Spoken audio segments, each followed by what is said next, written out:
Le but de la réunion, c'est que nous puissions ressortir en étant bénis de la part de Dieu. On va dire, Seigneur, merci parce que tu as parlé à mon cœur. Béni soit Dieu. Le jour que là, il faut être disposé. Si bien des fois nous venons à la réunion et qu'on ne ressort pas en étant béni de la part de Dieu, ce n'est pas la faute à Dieu, c'est de notre faute à nous. C'est parce qu'on n'a pas été assez attentif et que nous n'avons pas eu cette oreille du disciple. Alors Dieu veut qu'on écoute lorsqu'il a un message à transmettre à son Église. Béni soit Dieu, et Dieu a le message. Amen. Parce que Dieu nous connaît mieux que nous-mêmes, nous nous connaissons nous. Bien des fois on dit que l'épreuve révèle le caractère du chrétien. C'est dans l'épreuve que le chrétien apprend bien des choses. Il s'étonne lui-même. On ne surprend pas Dieu parce que Dieu nous connaît. Mais l'épreuve nous apprend à nous connaître nous. Alors que Dieu fasse, béni soit Dieu. Le Seigneur est le divin potier. Mais vous savez que pour grandir dans les voies de Dieu, il faut vraiment, vraiment s'humilier devant Dieu. Amen. Il faut être un homme et une femme humbles, humiliés.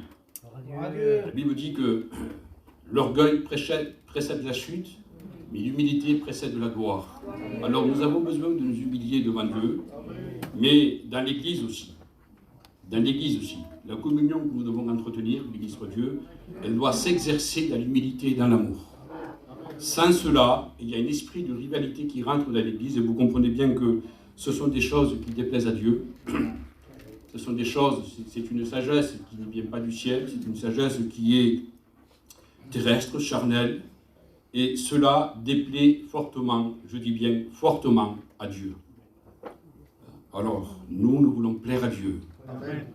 Amen. Béni soit Dieu. Voilà. Avant tout, je tiens à vous remercier donc votre responsable de m'avoir appelé ce matin. Et donc, j'ai un mot dans mon cœur que j'aimerais partager avec vous. Béni soit Dieu. Et sans aller plus loin, nous allons faire une lecture dans le livre de Job. Nous allons lire un court verset, et après quoi, nous rentrerons dans la méditation.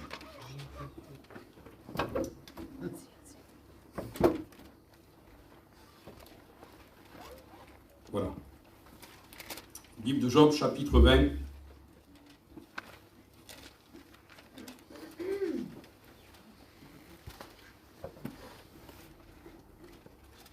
Voilà. J'ai marqué pas mal de choses, je ne sais pas comment on verra bien. Alors, livre de Job, chapitre 20.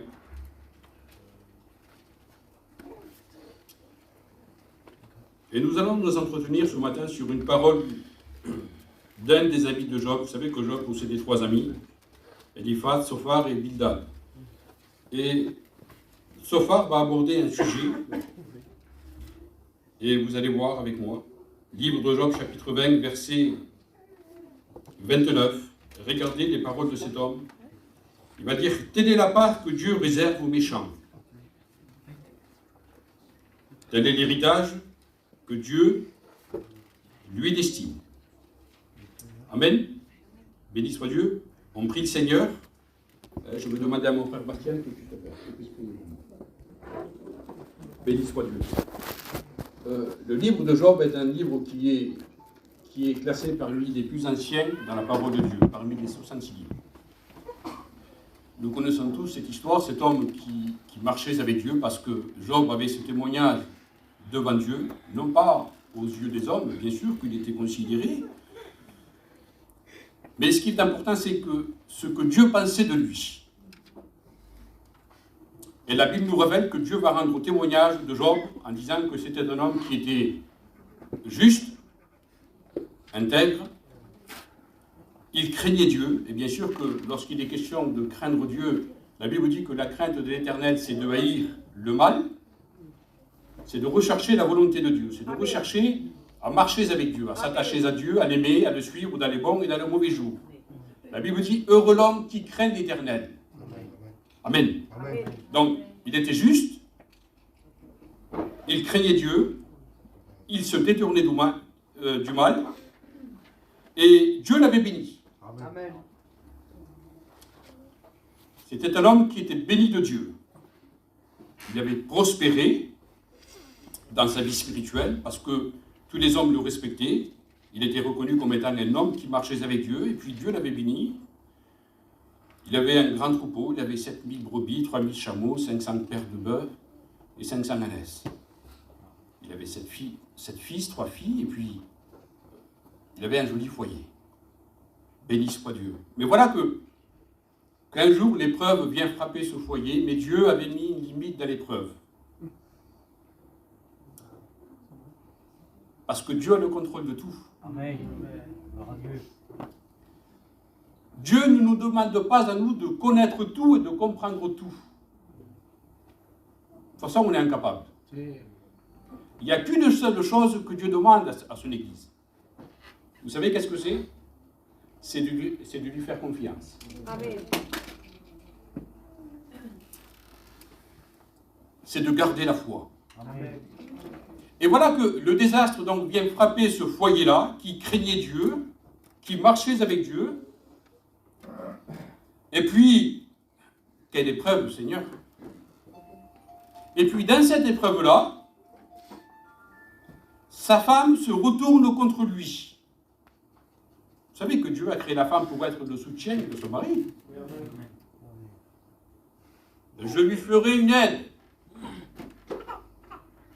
Et sa femme, excusez-moi, lui dit, mais encore tu maintiens ton intégrité avec Dieu, tu demeures fidèle, intègre.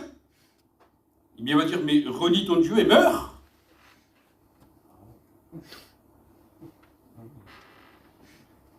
Alors, Job venait de perdre, il venait, pardonnez-moi de l'expression, parce que c'est quelque chose qui est très dur. Il venait d'enterrer, dans cette épreuve-là, ses 10 enfants.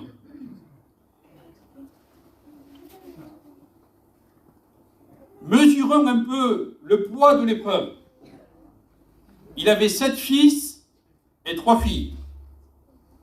Dans la même journée, il perd ses 10 enfants. Il va y avoir 10 enterrements. Il perd tous ses biens, mais bon, comme on dirait, le matériel reste du matériel. Mais il venait de perdre là ses 10 enfants.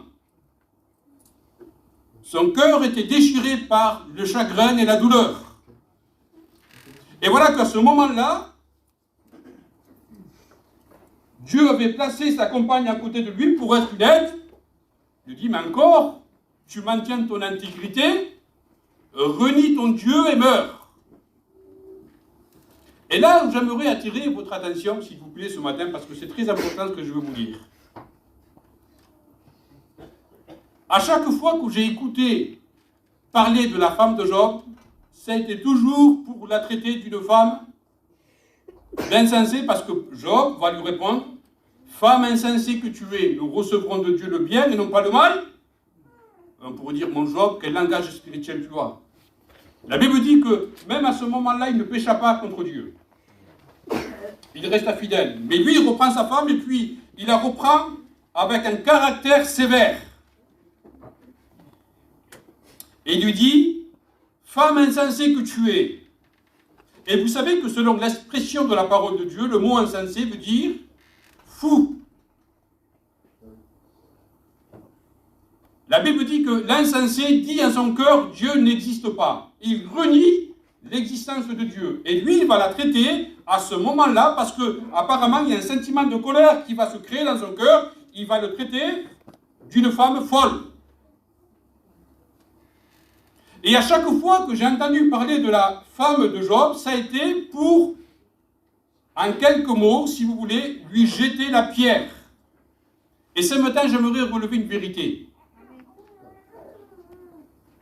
Vous savez que je suis jeune, et en étant jeune, j'apprends beaucoup des anciens, moi. J'ouvre une parenthèse. Aujourd'hui, beaucoup de jeunes veulent dépasser les anciens. Mais attention, la Bible dit de ne pas déplacer les bornes anciennes. Amen. Dans l'Église, chacun a sa place. Amen. Amen. Béni soit Dieu. Alors moi, j'ai appris beaucoup des anciens. Et puis, à chaque fois que j'ai écouté sur ce sujet,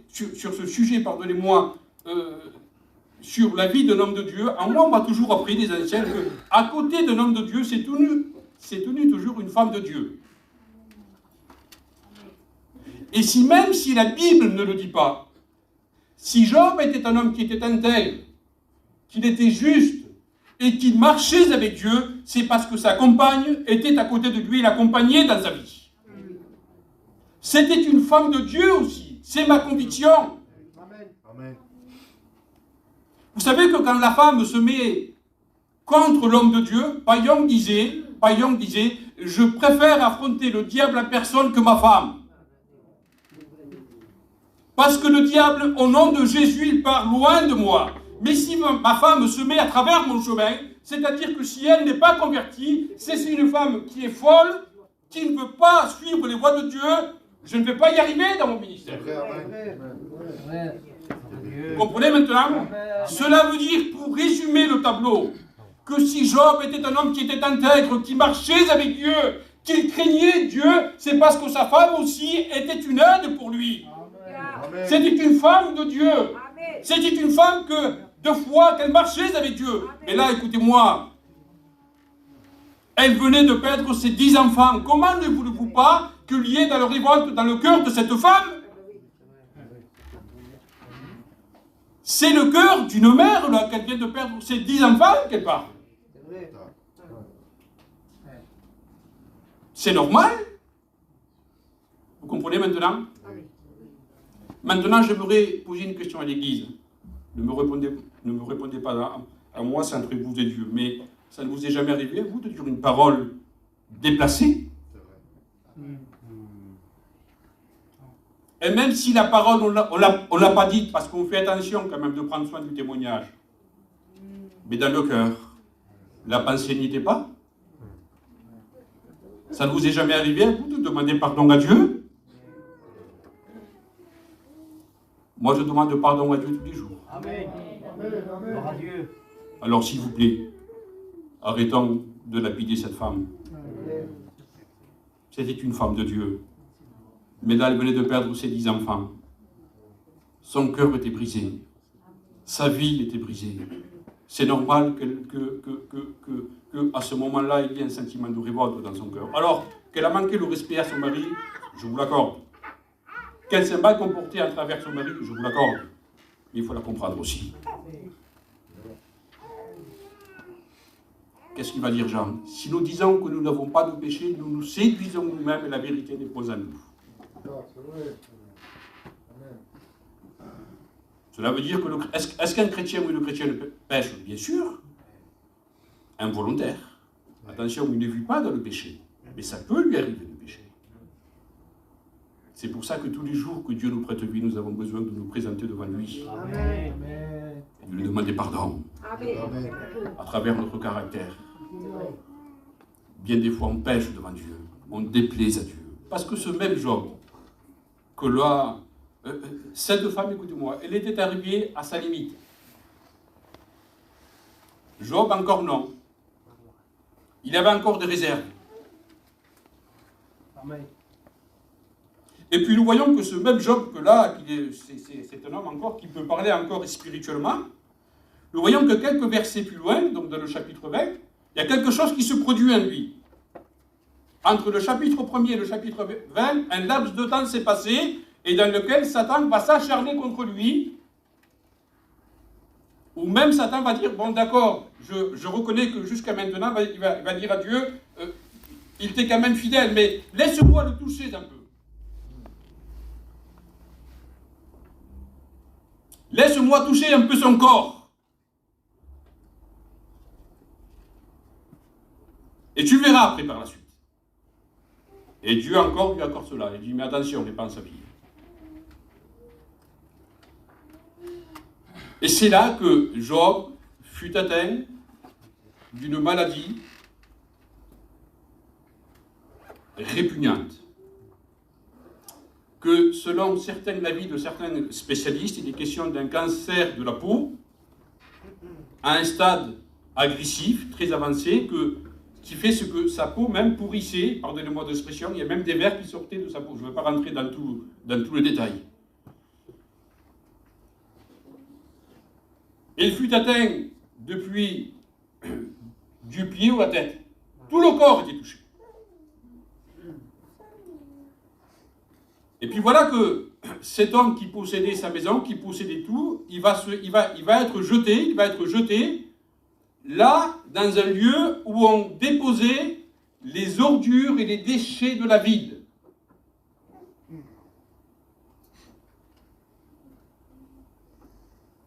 L'épreuve va continuer pour lui. Et puis voilà qu'il voit venir ses 3 amis, et lui, Job, espérait qu'il recevrait une consolation de la part de ses amis. Et quand ses amis vont venir le rencontrer, ils vont lui dire, mais Job, en quelques mots, si tu es ainsi, dans cet état-là, c'est parce que recherche dans ton esprit, tu as fait quelque chose qui a déplu à Dieu.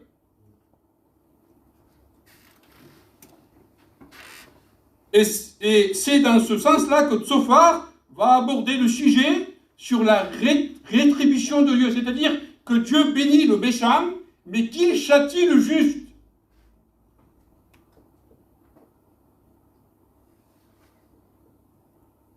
Et Job est là, et puis ce qui va se passer, c'est que jusqu'à ce moment-là,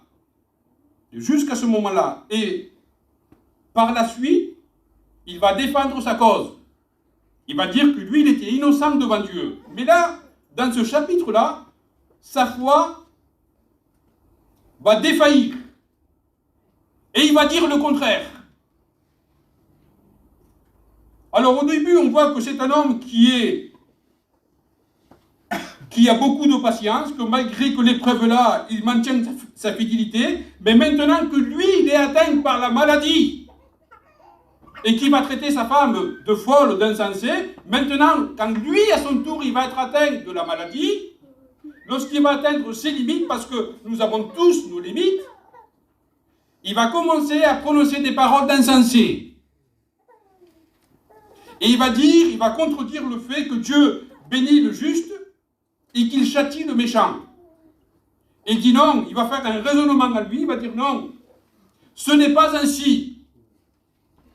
Pourtant, jusqu'à ce moment-là, il va défendre sa cause. Mais pendant un laps de temps, il a comme un moment de folie. Et puis les paroles qui vont sortir de sa bouche, ce n'étaient pas des paroles d'un homme de foi, mais d'un homme insensé. Voyez-vous? Tout rempli d'esprit qu'il était au début, mais quand l'épreuve va durer, ça va être son tour. Alors, mon Job, c'est bien beau de dire de traiter ta femme d'insensé. Mais on le voit maintenant que c'est ton tour que tu parles ainsi. Voyez-vous? Tout cela pour vous dire, mes frères et sœurs, que des super spirituels, il n'y en a pas. Et que nous n'avons pas le droit, je dis bien, nous n'avons pas le droit de se croire supérieurs les uns aux autres. Savez-vous pourquoi?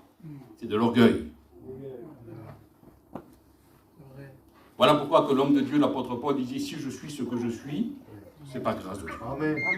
Mes frères, et sans l'aide de Dieu, sans la grâce de Dieu dans nos vies, pardonnez-moi de l'expression, je m'excuse aux anciens, mais nous ne sommes rien du tout. Vous comprenez ceci? Des super spirituels, il n'y en a pas. Vous savez que le Superman, ça a été simplement que dans le film. Dans la vie réelle, n'existe pas. Vous savez qu'est-ce qu'il est devenu, cet homme? Il faisait du cheval, il est tombé du cheval et puis il s'est cassé de la colonne vertébrale. Il s'est retrouvé dans un fauteuil roulant. Mais le Superman, c'était dans le film. Pas dans la réalité. Et là, nous voyons que Job, il va prononcer des paroles d'insensé en disant que non, que Dieu bénit le méchant et qu'il châtie le juste. Ça va être un peu la même expérience que le psaume 73, que vous connaissez très bien, le psaume d'Asaph, lorsqu'il va dire pendant un moment, j'ai porté regard aux insensés, aux méchants, et puis j'ai vu leur prospérité, cet homme qui avait une grande responsabilité dans la maison de Dieu, qui était le chef d'orchestre. C'était un homme spirituel, mais il va vivre un moment de déclin spirituel. Sa foi, à un moment donné, va défaillir, et puis il va se détourner, il va détourner les regards de Dieu vers les choses du monde. Il va voir comment les méchants prospèrent, comment ils se portent bien, ils ont de l'argent, ils ont du matériel.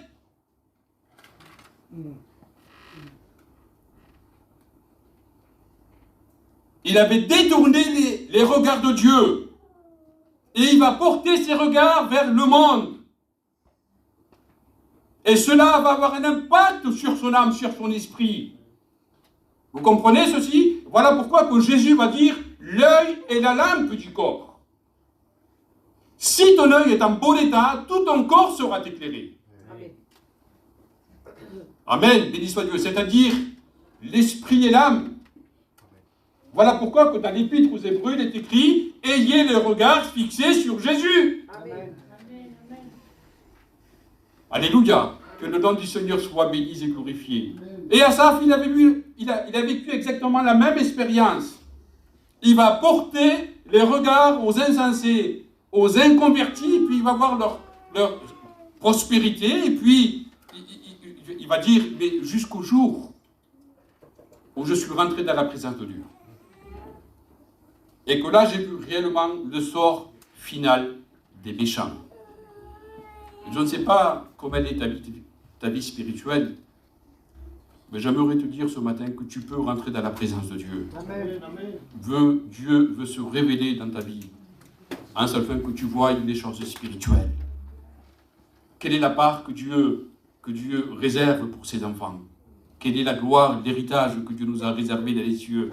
Mais quelle sera aussi la part des méchants? La différence est énorme. Vous comprenez bien? Alors, donc, pour en revenir à Job, il contredit ce que ses amis vont dire, en voulant dire, Job, si Dieu t'a traité ainsi, s'il t'arrive tous ces malheurs, c'est parce que cherche bien, tu as péché. Et jusqu'à présent, Job défendait son innocence. Mais là, il va dire le contraire. Il va dire non, Dieu bénit le méchant, mais il punit le juste. On pourrait dire, mais Job, es-tu devenu fou? Et puis voilà que ses amis vont le porter à l'irriter encore. Ils vont le porter à l'irriter. Mais écoutez-moi bien. Job, il attendait simplement une parole de consolation. La Bible dit que l'abattement dans le cœur de l'homme là-bas, une bonne parole le réjouit.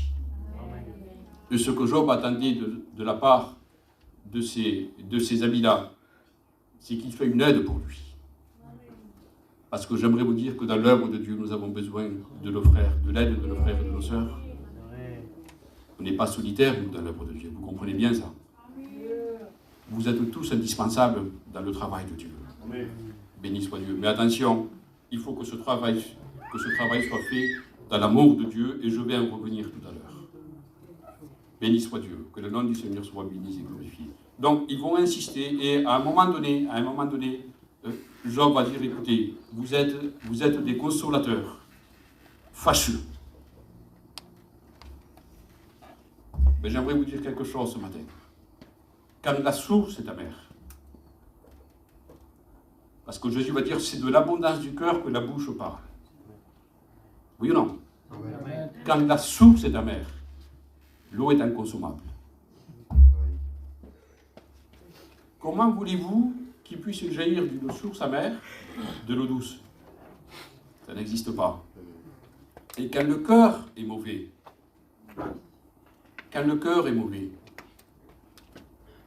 comment voulez-vous être un sujet de bénédiction pour l'Église?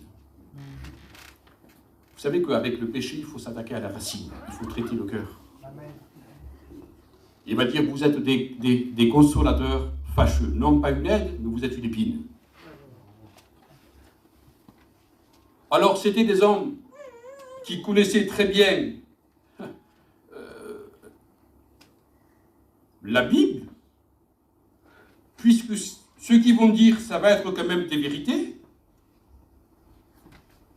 Il exhorte à revenir à Dieu en s'humiliant. Et puis il va dire, dans l'un de ses propos, il va dire, attache-toi à Dieu et tu auras la paix. C'est une vérité. Voilà les conseils que ses amis vont lui donner à Job, excusez-moi. Attache-toi à Dieu et tu auras la paix. Tu jouiras ainsi du bonheur, reçois de sa bouche l'instruction et mets dans ton cœur ses paroles et tu seras rétabli. Amen. À tes résolutions répondra le succès.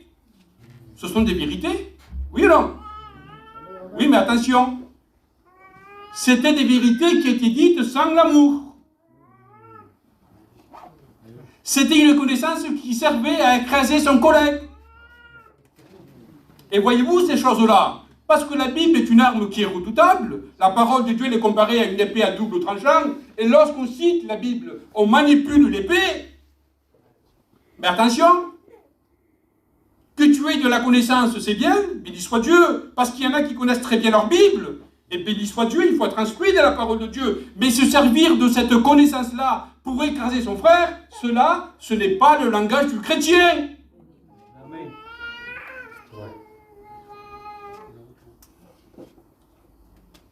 La connaissance est une pratique.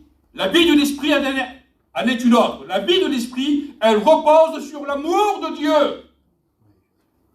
Et l'amour de Dieu, elle bénit, elle édifie. Bien sûr qu'elle révèle le péché, elle sanctionne le péché. Mais si mon frère, la Bible dit, si quelqu'un a péché dans l'église, va, reprends-le. Amen. Mais attention, il faut qu'il y ait péché. Hein. Si quelqu'un a péché, va, reprends-le. C'est entre toi et lui. Essaye de le gagner quand même. Je vous rappelle, la vie de l'esprit, elle est basée sur l'amour de Dieu. Si un frère a péché, tu vois, tu le reprends dans l'amour de Dieu. S'il ne t'écoute pas, prends 2 ou 3 témoins. Essaye encore de le gagner. Mais voilà que cette personne-là, elle est têtue. Mais à ce moment-là, tu n'as pas le choix. Avertis l'Église. Et si encore il ne t'écoute pas, alors là, considère-le comme un païen. Amen. Amen. Mais quand la Bible va dire considère-le comme un païen, cela ne veut pas dire envoie-lui un imbécile. Considère-le comme un païen, en voulant dire il a besoin de recevoir la grâce de Dieu. Il a besoin de recevoir le pardon de ses péchés. L'Église est là pour prier pour lui. Amen. Béni soit Dieu. Que le nom du Seigneur soit béni et glorifié. Parce que l'amour, c'est le lien de la perfection. Et l'apôtre Paul va dire, même si j'aurais le don de parler en langue, si je connaîtrais tous les mystères, si j'aurais la foi jusqu'à transporter des montagnes, Seigneur, mais Paul est en train de parler là de beaucoup de dons. Mais il va dire, mais si je n'ai pas l'amour, cela ne me sert à rien. Amen. Et pourquoi que Paul va mettre l'amour au-dessus des dons? Pourquoi? Parce que recevoir un don à moi, cela ne me garantit pas par la suite que je suis un sauvé. Comprenez ceci? Je peux très bien avoir reçu un don dans l'Église, mais par la suite mener ma vie comme je veux. Mais tandis que l'amour, ce n'est pas un don. L'amour est un fruit de l'esprit. Et le fruit demeure. Vous comprenez ceci? Jésus va dire, on reconnaîtra l'arbre par son fruit. Amen. Que le nom du Seigneur soit béni et glorifié. Et quand j'ai reçu l'amour de Christ dans ma vie, je suis obligé à porter du fruit. Du fruit qui glorifie le nom de Dieu. Du fruit qui bénit mes frères. Et la connaissance que j'ai, que Dieu m'a donnée par sa grâce, elle sert à bénir l'Église, à instruire mes frères, Amen. À les aider, à leur apporter un bon conseil de la part de Dieu, qui est doctrinal, qui est biblique. Je suis un aide pour mon frère. Amen. Béni soit Dieu. Savez-vous qu'il y a des hommes dans la Bible qui portaient le nom de frères, mais qu'ils étaient en réalité des criminels?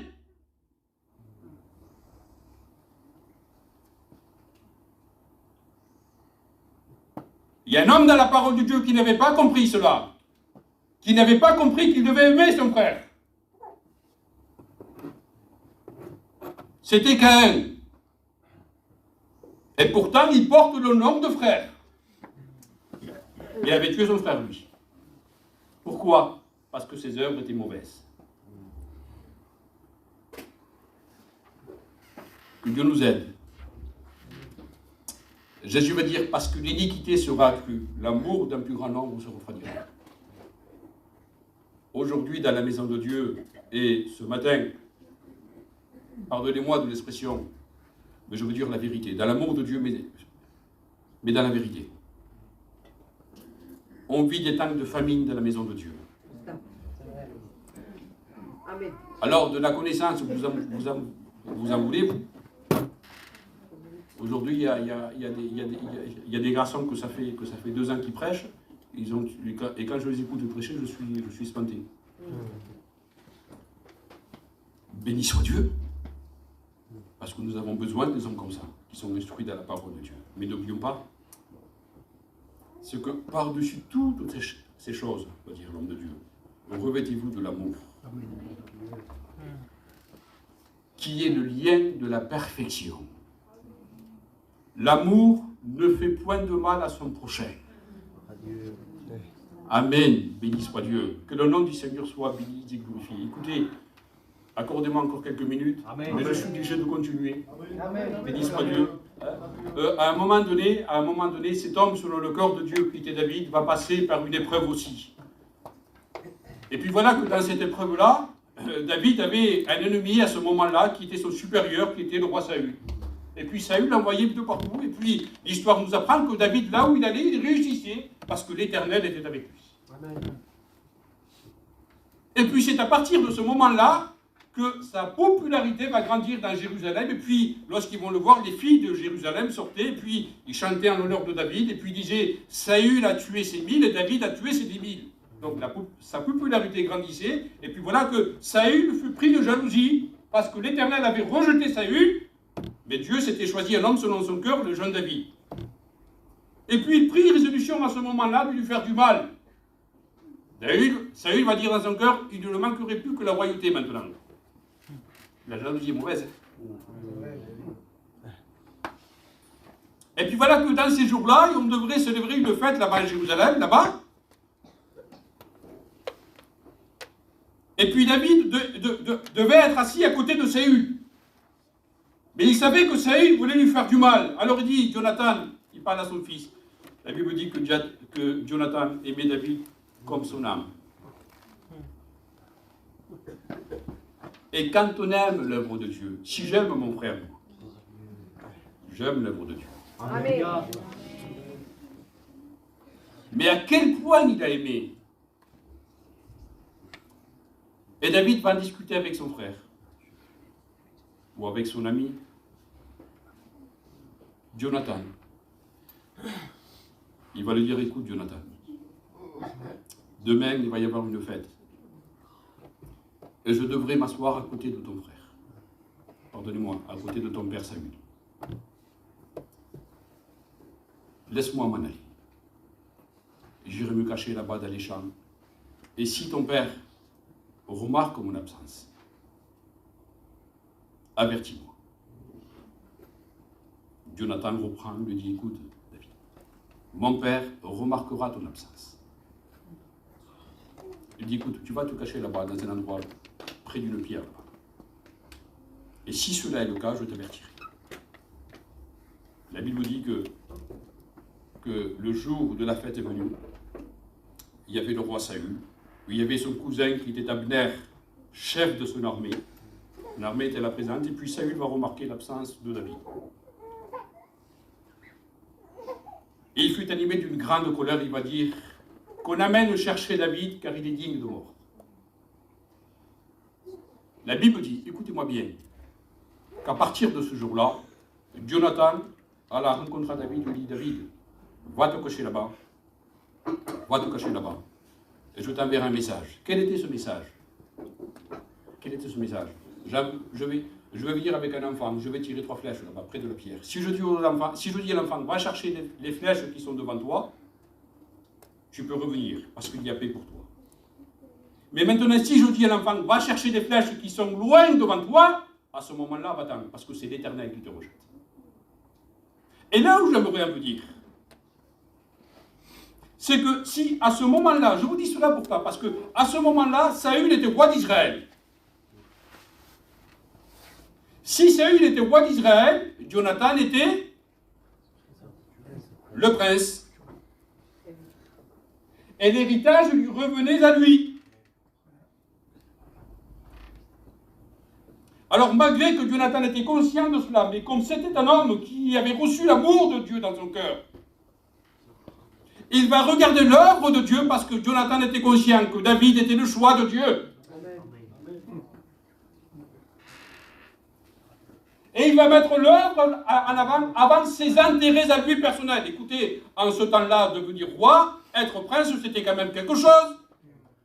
De la nourriture, du gibier en abondance, les meilleurs mets sur la table, avoir une armée à sa disposition, avoir le palais, le pouvoir, l'autorité, le respect.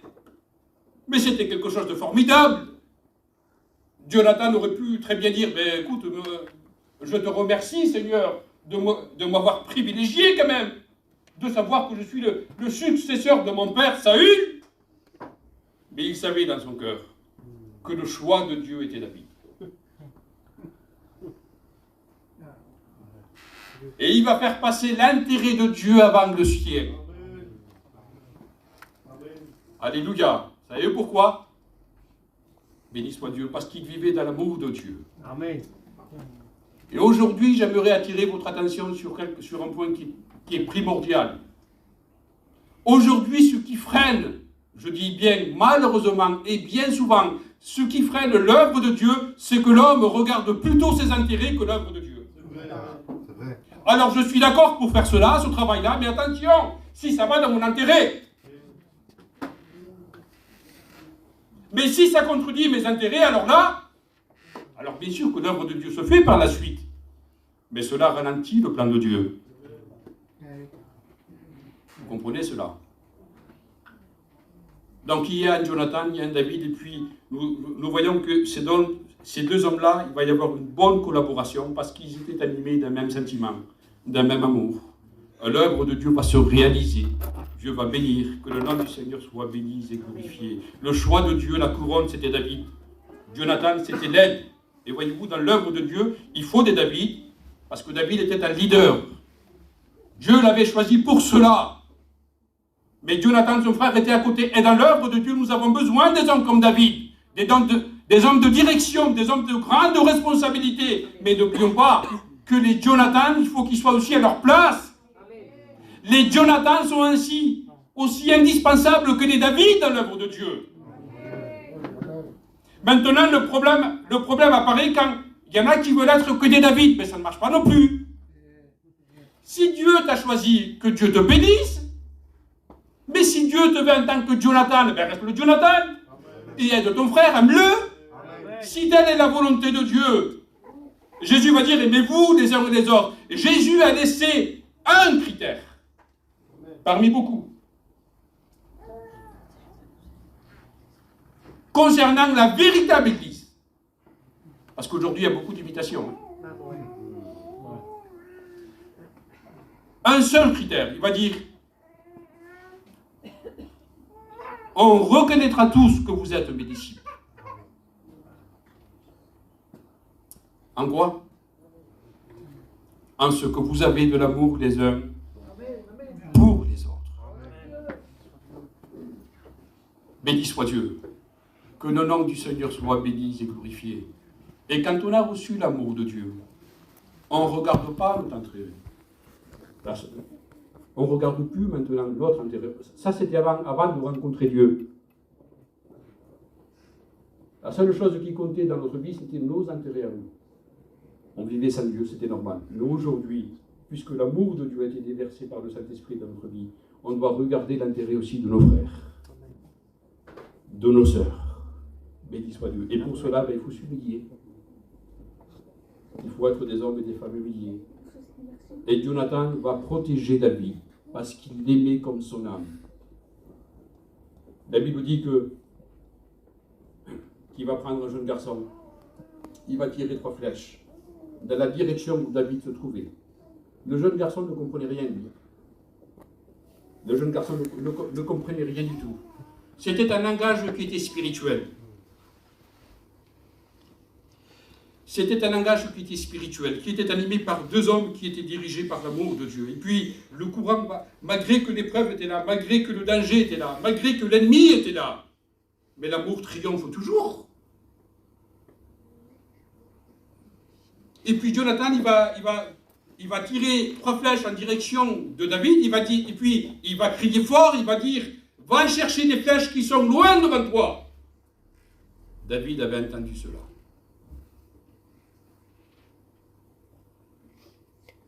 David avait entendu cela. Et il comprit que l'Éternel l'avait rejeté. Alléluia. Béni soit Dieu. L'histoire nous dit que l'enfant est retourné chez lui, mais que Jonathan resta. Il partit à la rencontre de David. Et vous savez qu'est-ce qu'il a fait, Jonathan, à ce moment-là? C'est pour ça que je vous ai dit tout à l'heure que c'est de l'abondance du cœur que la bouche parle. Si le cœur est en bon état, béni soit Dieu, on sera un sujet de bénédiction. L'histoire nous dit que Jonathan a la rencontre à David. Vous savez qu'est-ce qu'il va faire? Il va le prendre et puis il va l'embrasser. Il va lui dire ces mots-là. Maintenant, vas en paix. Béni soit Dieu. Savez-vous que cette expression-là, vas en paix, c'était une expression qui était utilisée dans l'Ancienne Alliance. On la retrouve beaucoup dans l'Ancienne Alliance. Et que les hommes pieux, quand ils prononçaient ces paroles de bénédiction, vas en paix, il y avait là un engagement de la personne. En voulant dire, mon cœur est avec toi. Alléluia. Si tu as besoin de moi, je suis là pour toi. Amen. Amen. Et je veux prier l'Éternel pour que ce vœu puisse se réaliser dans ta vie. Amen. Béni soit Dieu. Aujourd'hui, on ne dit plus maintenant ce mot-là, vas en paix.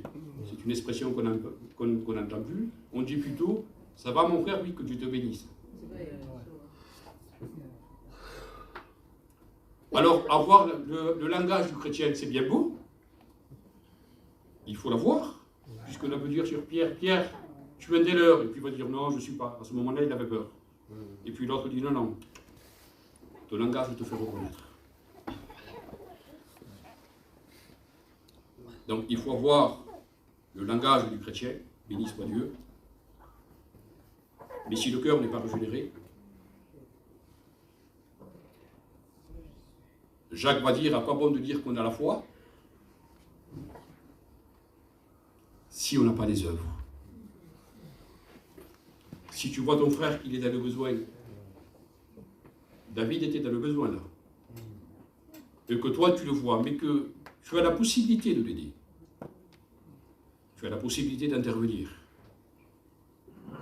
et puis tu le vois et tu lui dis, on retrouve encore la même expression, vas en paix. Le langage du chrétien encore. Mais que tu le laisses dans son état,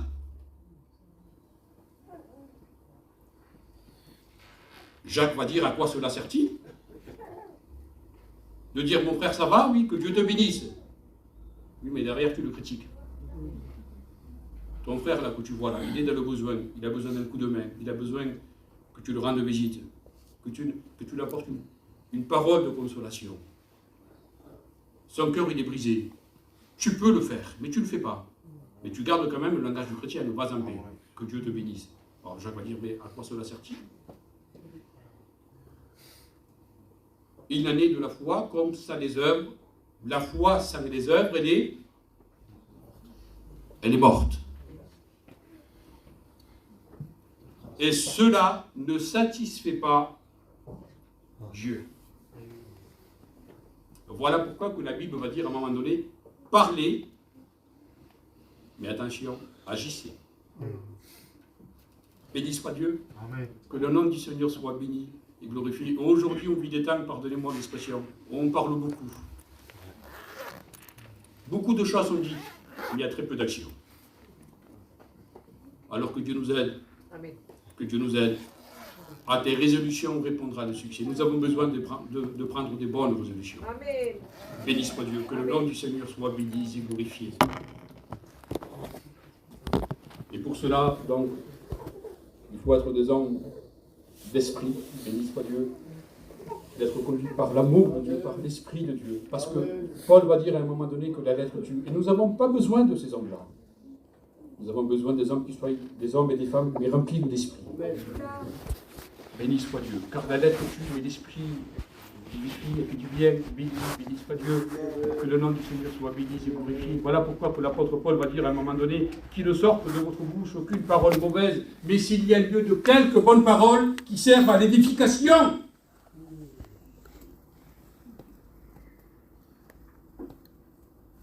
Et ça, les amis de Job ne l'avaient pas compris. il savait très bien citer les textes de la Bible. Ils avaient très bien adopté le langage du chrétien. Mais c'était des discours qui étaient animés sans l'amour. Parce que Dieu va les reprendre à la fin. Hein? Dieu va les reprendre, mais de quelle façon? C'est-à-dire que Dieu n'était pas d'accord avec eux. Dieu n'est pas d'accord avec ce comportement-là. On ne se sert pas d'une connaissance biblique pour écraser notre prochain. Non, c'est anti-biblique. Ce n'est pas le langage du chrétien. Qu'il ne sorte de votre bouche aucune parole mauvaise, mais s'il y a lieu de quelques bonnes paroles qui servent à l'édification de l'Église. Amen. Béni soit Dieu. Que le nom du Seigneur soit béni et glorifié. Il avait dit des vérités. Bénis-toi devant le Seigneur, il te bénira. À tes résolutions répondra le succès. Oui, mais je reviens à ce que je dis. C'était des paroles qui étaient dites sans l'amour de Dieu. Et c'était une sorte de provocation. Voilà pourquoi que Job va dire, vous êtes des consolateurs fâcheux. Bizarre, quand même. Des consolateurs fâcheux. Et cela va irriter Dieu. Et Dieu va être très fâché contre eux. Il va les reprendre sévèrement. Écoutez, il faut vraiment se placer devant Dieu. À un moment donné, l'apôtre Paul va dire, dans l'épître aux Romains, je crois, il va dire, celui qui vit selon la chair ne saurait plaire à Dieu. Et Paul va dire, si vous viviez selon la chair, vous mourrez. C'est le salaire du péché. Il dit, mais si par l'esprit vous faites mourir les actions de la chair, frères et sœurs, il n'y a qu'une action, il n'y a qu'un seul remède pour traiter le problème du péché de la chair. Ce n'est que par l'esprit de Dieu. Si par l'esprit vous faites mourir en vous les actions de la chair, alors là, vous vivrez. Béni soit Dieu. Que le nom du Seigneur soit béni et glorifié. Alors nous avons besoin, Jean va dire, maintenez-vous dans l'amour de Christ, dans l'amour de Dieu. N'aimez pas en parole simplement, mais en acte. Béni soit Dieu. Que le nom du Seigneur soit béni et glorifié. Parce qu'à tout cela, on reconnaîtra que vous êtes mes disciples, en ce que vous avez de l'amour les uns pour les autres. Alors, Job voulait comparaître devant Dieu. Il désirait comparaître pour attester son innocence. Mais ce que Job ne savait pas, c'est que dans la balance de Dieu, il pesait. Béni soit Dieu. Il pesait dans la balance de Dieu. Dieu va le rétablir et va lui accorder le double de ce qu'il possédait. Béni soit Dieu. Que le nom du Seigneur soit béni et glorifié. Mais par contre, pour les amis de Job, croyez-moi qu'ils ont reçu. De quelle façon que Dieu va les reprendre? Parce qu'il va dire, vous avez parlé de moi, mais non selon ma justice et ma droiture. Ils vont être sévèrement repris par Dieu parce que Dieu n'est pas d'accord avec ce genre de comportement. C'est du charnel. Et Dieu du charnel dans les églises, il n'en veut pas. Amen. Amen. Il n'en veut pas. Un homme qui se conduit ainsi dans l'église, parce qu'il y en a aujourd'hui que c'est des Nicodèmes, ils connaissent très bien leur Bible, mais ils savent très bien citer des textes, mais pour contrer.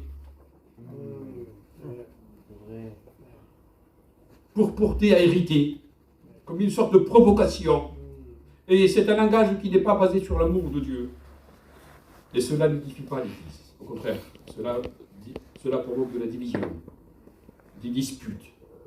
Et l'apôtre Paul va dire à un moment donné, éloigne-toi de ces choses-là. C'est vrai. Alors nous devons nous éloigner de tout ce qui déplaise à Dieu. Alléluia. Amen. Béni soit Dieu. Amen. La patience de Job et sa foi a été... Bien sûr que par la suite, après Job aussi, il va demander pardon à Dieu, parce qu'à ce moment-là, il va y avoir un laps de temps dans sa vie qui va dire qu'il va prononcer des paroles de folie. Ce n'étaient pas des paroles de foi. Et pour cela, il va demander pardon à Dieu. Dieu l'a béni, Dieu l'a rétabli. Béni soit Dieu. Que le nom du Seigneur soit béni et glorifié. Amen. Et je ne sais pas comment il est ta vie spirituelle ce matin, mais tu as le droit de demander pardon à Dieu. Alléluia. Dieu peut te bénir, Dieu Amen. te rétablir. Job avait besoin d'être rétabli. Est-ce que tu as besoin d'être rétabli dans ta vie spirituelle, Amen. d'entretenir la communion avec Dieu? Alors demande à Dieu. Béni soit Dieu. Nous allons prier le Seigneur. Je vais demander au responsable à